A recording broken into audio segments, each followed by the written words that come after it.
Praise the lord. ప్రార్థన చేసుకుందామండి. మహాపరిశుద్ధుడా, మా ప్రియ పరలోకపు తండ్రి, యెహోవా మా ప్రభువా, మీకే మా వందనాలు, స్తుతులు, స్తోత్రాలు నాయన. ప్రభువా, పరమతండ్రి, నీవే గొప్ప దేవుడు అని, నీలాంటి పరిశుద్ధ దేవుడు ఎవ్వరూ లేరని, నీతో సమానులైన వారు, మానవుల పాప విమోచన కొరకు ప్రాణం పెట్టిన వారు ఇంక ఎవరూ లేరని, సత్యవేద గ్రంథమైన పరిశుద్ధ లేఖనాలలో ఉన్న విధంగా సృష్టికర్తవు నీవే అని, నీవు తప్ప ఈ సృష్టిలో ఏ దేవుడు లేడని లేఖనాల ద్వారా మేము నమ్మి నేను విశ్వాసముంచి నిజమైన దేవుడు నీవేనని స్థిరముగా నమ్మి మేము ధ్యానించుకుని చుండగా, యెహోవా దేవా, మీ మాటల ద్వారా మా హృదయ నేత్రములు తెరవండి. అర్థం చేసుకునే జ్ఞానాత్మను మాకు దయచేయండి ప్రభువా.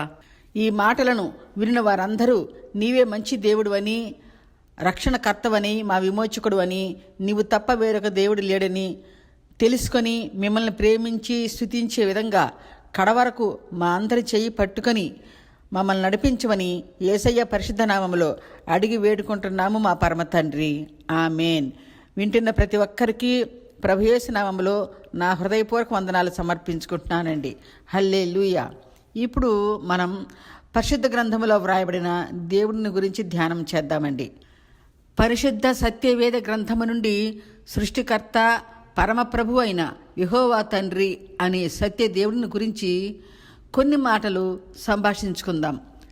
పరిశుద్ధ బైబిల్లో ఉన్న పరిశుద్ధ దేవుడిని గురించి తెలియపరచటం అనేది ఈ భూమిపై ఎవరి వశము కాదు. కానీ పరిశుద్ధ లేఖనాలలో వ్రాయబడిన సత్యవాక్యాలను బట్టి దేవుని యొక్క ఔన్నత్యమును గురించి కొన్ని మాటలను మనం తెలుసుకుందామండి. ఎందుకంటే కొంతమంది దేవుని గురించి తెలియని అవివేకులు అసలు దేవుడు ఎవరు, ఎక్కడ ఉంటాడు, ఆయన ఎవరితో నిర్మించబడ్డాడు, ఆ దేవునికి కలిగి ఉన్న సుగుణాలు ఏంటి అని అనేక ప్రశ్నలు కలిగి ఉంటారు. ఈ ప్రశ్నలన్నింటికీ వాక్యము ద్వారా కొంత మనం తెలుసుకుందాము. ముందుగా దేవుడు ఎవరు అని అనుకుంటే దేవుడు అనేవాడు ఒకరు ఉన్నారు. దేవుడే లేకుంటే ఈ ప్రకృతి, ఈ సృష్టి నిర్మాణము లేవు. నీవు నేను అనేవారు ఎవ్వరూ లేరు. ఈ సృష్టిని దానిలోని సమస్తమును నిర్మించిన వాడు దేవుడైన యెహోవాయే అని దావీదు గారు ప్రవచించాడు. వాక్యమే దేవుడు అని లేఖనం చెప్తుంది. యోహాను సువార్త 1వ అధ్యాయం 1లో ధ్యానిస్తే, ఆదియందు వాక్యముండెను, ఆ వాక్యమే దేవుడై ఉండెను అని ప్రభు శిష్యుడైన యోహాను తెలియపరిచాడు. ఈ దేవుడు ఎప్పటి నుండి ఉన్నాడు, ఎలాంటివాడు అని అనుకుంటే బైబిల్లో ఉన్న దేవునికి కాలపరిమితి లేదండి. ఈ దేవుడు సదాకాలంలో ఉండేవాడు, ఉన్నవాడు. ఈయన నిరంతరుడు, ఆది అంతము లేనివాడు, మారని దేవుడు, మార్పులేని దేవుడు, యుగ యుగములు తరతరములలో భూత వర్తమాన భవిష్యత్ కాలంలో ఉండే నిత్యుడగు దేవుడు, కునుకని నిద్రపోని దేవుడు. అంటే బైబిల్లో ఉన్న దేవునికి నిద్రపుచ్చటం, మేల్కొల్పటం అనేది ఉండదు. ఈయన ఒక ప్రత్యేకత కలిగిన పరిశుద్ధ దేవుడు. మరి ఈ దేవుడికి కలిగిన ఉన్న పేర్లు ఏంటో కూడా కొన్ని చూద్దాం. ఈ దేవుణ్ణి అనేక రకాల పేర్లతో పిలుస్తూ ఉంటారు. ఈయన్ని ఆది సంభూతుడని, మేఘవాహనుడని, సర్వాంతర్యామి, సృష్టి నిర్మాణకుడు, సత్యస్వరూపుడు, లోకరక్షకుడు, విమోచకుడు, ఆత్మస్వరూపుడు, అదృశ్య దేవుడు, సర్వశక్తి సంపన్నుడు, మహోన్నతుడు, మహాదేవుడు, అధిక బలవంతుడు, జ్ఞాన సంపన్నుడు అని ఇలాగా ఎన్నో పేర్లతో ఈ పరిశుద్ధ దేవుణ్ణి పిలుస్తూ ఉంటారు. అయితే సృష్టిలోని సమస్తమును, దూతలను, వాయువు, భూమి, ఆకాశము, అగ్నిని, 4 దిక్కులను, సూర్యచంద్ర నక్షత్రములను, సమస్త జీవరాశులను తన నోటి మాటతో కలుగు చేసిన వాడు ఈ గొప్ప దేవుడు. ఇవన్నీ కూడా సర్వలోక సృష్టికర్త అయిన దేవుడు తన నోటి మాటతో కలుగు చేశాడు. కానీ మానవులను మాత్రం తన చేతులతో స్వయంగా నిర్మించుకున్నాడు. కుమ్మరివాడు కుండలను చేసిన విధంగా దేవుడు మానవులను తన స్వరూపములో, తన పోలికలో నిర్మించుకొని పరమ కుమ్మరిగా పిలువబడ్డాడు. తన చేతితో నిర్మించుకున్న మానవులకు తన జీవవాయువు ఊదినప్పుడు నరులు జీవించే ఆత్మలుగా అయ్యారు. ఆ విధంగా మానవులు దేవుని ఊపిరిలో పాలు పంచుకున్నారు. ఆ తరువాత దేవుడు తాను చేసిన మానవులకు హృదయమనే ఆత్మదీపాన్ని పెట్టాడు. అందుకే నరుని ఆత్మ దేవుని పెట్టిన దీపము అని అంటారు. దేవుడు అధిక జ్ఞాన సంపన్నుడు. సముద్రము జలములతో నిండి ఉన్నట్లుగా భూమి అంతా దేవుని జ్ఞానంతో నిండి ఉన్నది అని వాక్యం చెప్తుంది. పూర్వములో దేవుడు మోషేతో మాట్లాడుతూ, మోషే, నీవు ఐగుప్తు దేశమునకు వెళ్ళి అక్కడ బానిసత్వములో బాధపడుచున్న నా ప్రజలైన ఇశ్రాయేలు వారికి నాయకుడివై వారిని కానాను అనే వాగ్దాన దేశమునకు నడిపించు అని ఆజ్ఞాపించాడు. అప్పుడు మోషే దేవునితో మాట్లాడుతూ, ప్రభువా, ఆ ప్రజలందరూ నీవు ఎవరివని, నీ పేరు ఏమని అని నన్ను అడిగితే నేను నీవు ఎవరివని సమాధానం చెప్పాలి తండ్రి అని అడిగాడు. అప్పుడు దేవుడు మోషేతో మాట్లాడుతూ, మోషే, నేను ఉన్నవాడను, అనువాడనై ఉన్నాను. నేనే యెహోవాను, నిరంతరము ఉండేవాడును. నేను మీ పితరుల దేవుడను. నేను తప్ప వేరొక దేవుడు లేడని ఇశ్రాయేలు ప్రజలకు తెలియపరచు. వారినందరినీ వాగ్దాన భూమి అయిన కానాను దేశం నడిపించు అని ఆజ్ఞాపించాడు. నేను యెహోవాను, ఉన్నవాడను, అనువాడను, నిరంతరము ఉండేవాడను. నేను తప్ప ఏ దేవుడును లేడు. నేనే దేవుడినైన యెహోవాను అని దేవుడు మోషేతో చెప్పాడు. ఈ మాటలు నిర్గమాకాండములో 3వ అధ్యాయం 13-14లో చూస్తాము. ఈ మాటలను బట్టి యెహోవా అనే తండ్రి సమస్తమునకు దేవుడై ఉన్నాడు అని మనం తెలుసుకుంటాము. ఈ దేవుడు నిరంతరుడు, సజీవుడు, మరణాన్ని జయించినవాడు, మృత్యుంజయుడు అని ప్రకటన గ్రంథం 1వ అధ్యాయం 18లో చూడగలుగుతాము. దేవుడు యోహానుకు పద్మాసు దీవులో పరలోక దర్శనం అనుగ్రహించినప్పుడు యోహాను ఆత్మ పరవశుడై పరలోకం వెళ్ళినప్పుడు అక్కడ ఉన్న ఆ దివ్య తేజస్సును చూసి భయముంది పడిపోయాడు. వెంటనే దేవుడు తన కుడి చేతితో యోహానును లేపి ఈ విధంగా మాట్లాడాడు. యోహాను, భయపడకు, నేను మొదటివాడను, కడపటివాడను, జీవించువాడను. మృతుడనైతిని కాని ఇదిగో యుగ యుగములలో సజీవుడినై ఉన్నాను అని, నేను జీవం గల దేవుడును అని దేవుడు యోహానుతో చెప్పాడు. అయితే దేవుడు ఎక్కడ ఉంటాడు, ఆయన నివాసమేది అని అంటూ ఉంటారు. ఈ మాటలను కీర్తనలో 11వ అధ్యాయం 4-5లో ఉన్నట్లుగా, యెహోవా సింహాసనము ఆకాశమందు ఉన్నది, భూలోకమునకు పైగా యెహోవా తన పరిశుద్ధ ఆలయములో ఉన్నాడు అని దావీదు గారు తెలియపరిచారు. ఆ విధంగానే దేవుడు ఆకాశమును తనకు సింహాసనముగా చేసుకుని భూమిని తన పాదపీఠముగా చేసుకున్న గొప్ప దేవుడు. ఈయన పరమాకాశములో ఉత్తర దిక్కున ఉన్న సభాపర్వతంపై ఆయన సింహాసనాసీనుడిగా ఉన్నాడు అని యెషయా గ్రంథం 14వ అధ్యాయం 13లో చెప్తుంది. అలాగే 1 తిమోతి 6:16లో కూడా మనం చూసినట్లయితే పౌలు గారు దేవుడు ఎక్కడ ఉంటాడు అనే దానిని గురించి చక్కని వివరణ ఇచ్చాడు. ఈ జీవము గల దేవుడు సమీపింపరాని తేజస్సులో ఆయన మాత్రమే నివసిస్తూ అమరత్వము గలవాడై ఉన్నాడు అని, దేవుడు సమీపింపరాని తేజస్సులో పరమాకాశమందు ఉన్నాడు అని దేవుని ఉనికిని పౌలు గారు తెలియపరిచాడు. అందుకే ఈ బైబిల్లో ఉన్న దేవుడిని సర్వశక్తిమంతుడని, ద పవర్ ఆఫ్ గాడ్ అని పిలిచారు. దావీదు గారు ప్రవచించిన కీర్తనలు అన్నింటిలో యెషయా గ్రంథంలోని యెషయా ప్రవచనాలన్నీ కూడా మనం చదివినట్లయితే ఎన్నో మార్లు దేవుడు ఎక్కడ ఉన్నాడు, ఆయన ఎలాంటివాడు అనే అన్ని విషయాలు పరిశుద్ధాత్మ ద్వారా వారిద్దరూ వ్రాసిన మాటలలో చూస్తాము. అలాగే యెషయా గ్రంథం 44:6లో కూడా మనం ధ్యానిస్తే, నేనే మొదటివాడను, కడపటివాడను, నేను తప్ప వేరొక దేవుడు లేడు, ఆదిలో ఉన్న జనములను నియమించినది మొదలుకొని నేను తెలియపరిచినట్లుగా ఇంకా మరెవరూ ఈ సంగతులను తెలియపరచగలరు, నేను యెహోవాను, నేనే మీకు దేవుడును అని దేవుడు యెషయా ప్రవక్తతో ప్రకటింపచేశాడు. వాక్యం సత్యము కనుక ఆ సత్యవాక్యమే దేవుడని నమ్మి విశ్వాసముంచాలి. నేను లోకమునకు వెలుగై ఉన్నాను, చీకటిలో బ్రతుకుచున్న ప్రజలందరినీ వెలుగు మార్గంలో నడిపించడానికి సత్యానికి సాక్షార్థంగా వచ్చాను. ఎవరే గాని నా ద్వారా తప్ప మోక్ష మార్గము చూడలేరు. నన్ను నమ్మిన వారు నాతో పాటు దేవుడిని చూస్తారు అని ప్రభువే చెప్పారు. కాబట్టి దేవుడిని చూడాలంటే యేసయ్యే ఆధారం. ఎందుకు అంటే, తొలి మానవుడైన ఆదాము పాపము చేసినందున దేవుడు తాను నిర్మించుకున్న ప్రజలను విడిచిపెట్టాడు. అయినా కరుణామయుడైన నా పరమతండ్రి తన ప్రజలు తన దగ్గరకు మరలా చేరాలని తన కుమారుడైన యేసుని ఈ భూమిపైకి పంపించి సాతాను ద్వారా పాపములో పడి నరకానికి పోతున్న సమస్త మానవులను రక్షించటానికి దేవుడు తన కుమారుని పంపించి తన ద్వారా తాను నిర్మించుకున్న ప్రజలను తండ్రి అయిన దేవుడు యేసు ద్వారా తన దగ్గరకు చేర్చుకున్నాడు.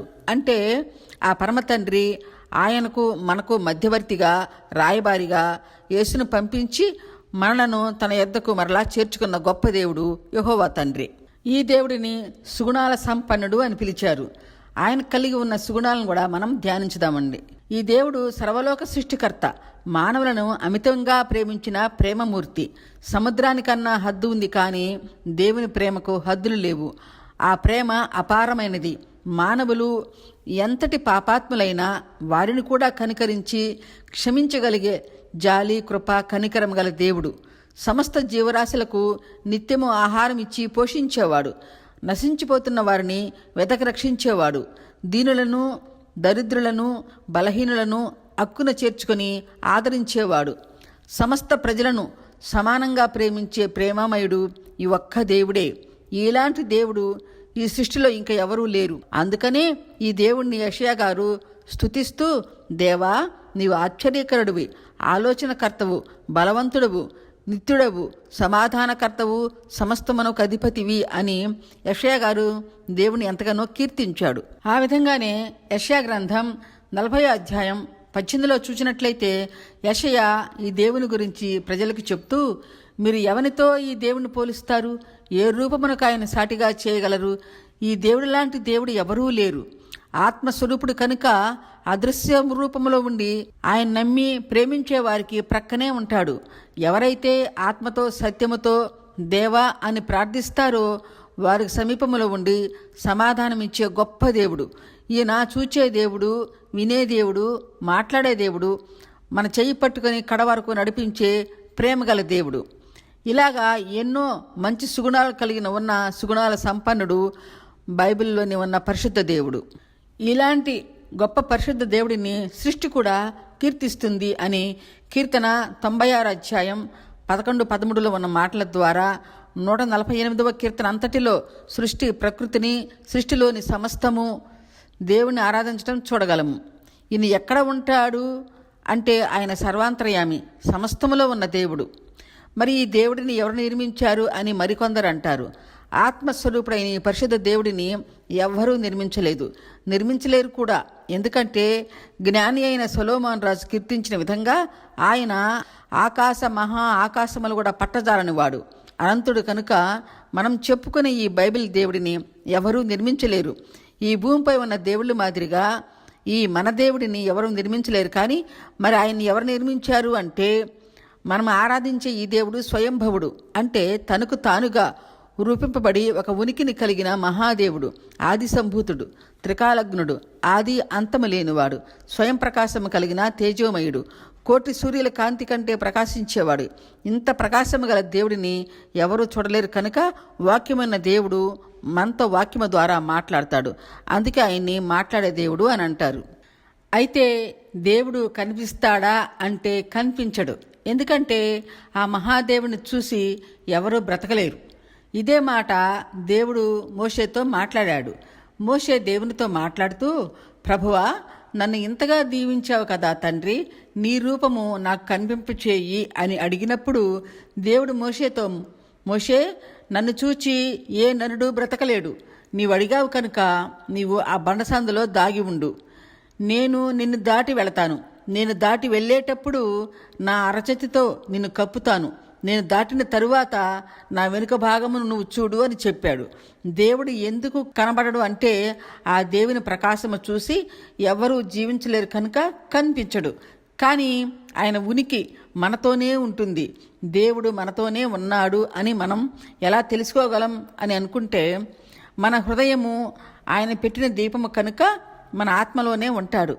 దేవుని ఆత్మ మన ఆత్మలో ఉంది అని మనం ఎలా తెలుసుకుంటానికి ఏంటి అని అంటే, ఉదాహరణకు దేవుడు సృజించిన ఈ ప్రకృతిలో పూచే పొలల్లో, వీచే గాలుల్లో, కాచే పండ్లలో, సృష్టిలోని సమస్త జీవరాశుల జీవన విధానం చూస్తూ ఉన్నప్పుడు దేవుడు మనలో ఉండి వాటి ద్వారా ఆనందాన్ని కలిగిస్తాడు. ఆ ఆనందమే దేవుని ఆత్మ అని మనం గుర్తించాలి. దేవుని కార్యములు ఎనశక్యములు కానివి.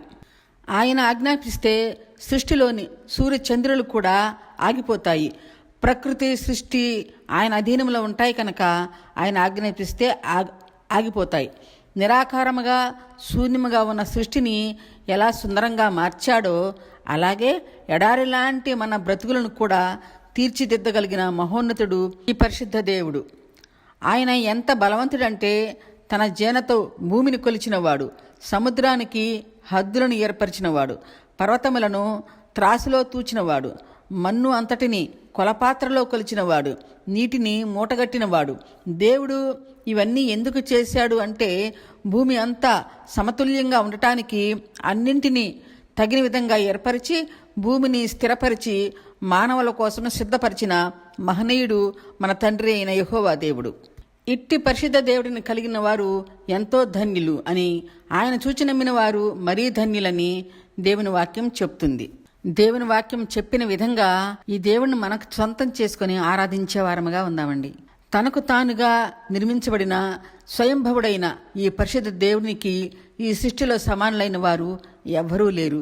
ఇట్టి గొప్ప దేవుని కీర్తిస్తూ ఒక పాటతో మనం గణపరచుదామండి. హల్లెలూయా.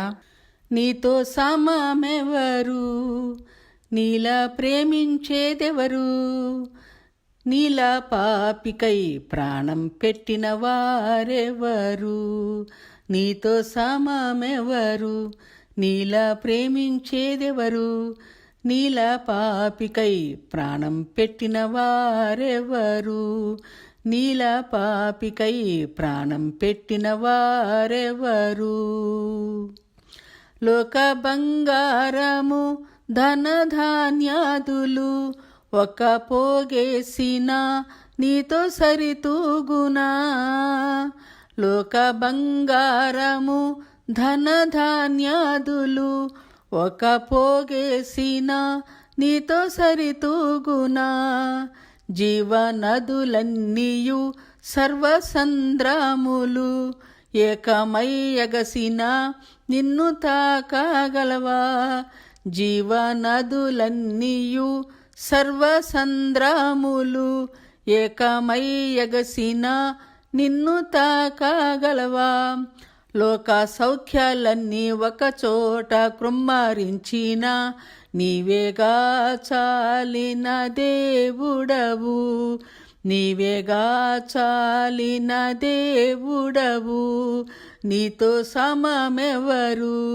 నీలా ప్రేమించేదెవరు, నీలా క్షమించేదెవరు, యేసయ్యా.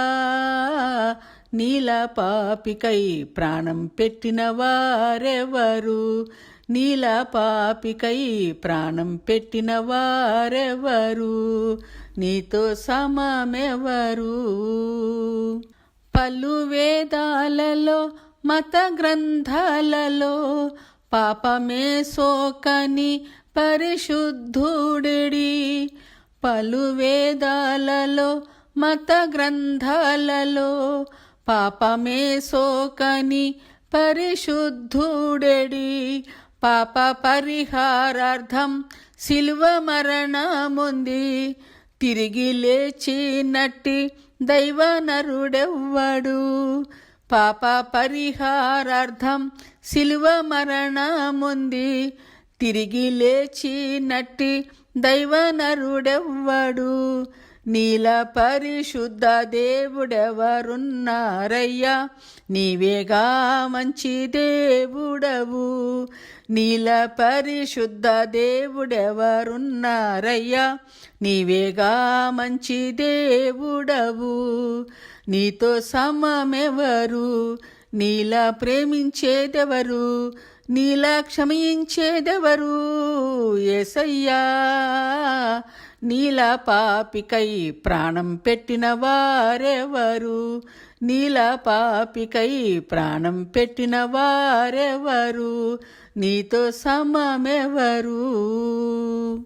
నేను వెతకకున్నా నాకు దొరికితివి, నేను ప్రేమించకున్నా నన్ను ప్రేమించితివి, నేను వెతకకున్నా నాకు దొరికితివి, నేను ప్రేమించకున్నా నన్ను ప్రేమించితివి, నన్నెంతో సహించి క్షమించేతివి, నీలా జాలిగల ప్రేమగల దేవుడేడి, నీవేగా విమోచకుడా, నీలా జాలిగల ప్రేమగల దేవుడేడి, నీవేగా విమోచకుడా, నీతో సమమెవరు, నీలా ప్రేమించేదెవరు, నీలా క్షమించేదెవరు, యేసయ్యా.